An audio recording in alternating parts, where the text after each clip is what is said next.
कौम माशाल्लाह नया माल एंट्री हुआ है साबिर गोट फार्म पे। और कितने दाने और क्या कीमत है पहले आपको ये बता दूं। माशाल्लाह वीडियो अभी तक आपने हमारा चैनल जो है ना फेसबुक पर फॉलो नहीं किया, फॉलो कर लें।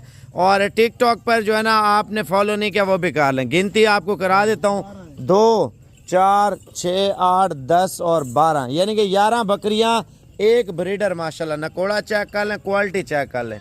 और कीमत आपको फाइनल दे रहा हूँ। अगर आप मेरी वीडियो टिकटॉक पे देख रहे हैं ना, आप पाकिस्तान से हैं या बैरून मुल्क से देख रहे हैं, यानी कि प्रदेश से देख रहे हैं, वो भी आप कमेंट्स बॉक्स में बताएं। और पाकिस्तान से देख रहे हैं वो भी बताएं।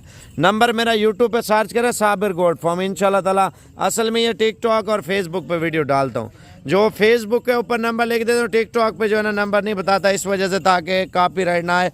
अगर आपको चाहिए तो साबिर गोट फार्म यूट्यूब पे सर्च करें। इंशाल्लाह मेरी रोज़ाना की वीडियो भी देखते रहें, लाइक कमेंट भी करते जाएं। फाइनल कीमत आपको फ़ी दाना 24,500 रुपये का दे रहा हूँ और बकरा आपको 35,000 रुपये का दे रहा हूँ। ये चेक कर लें।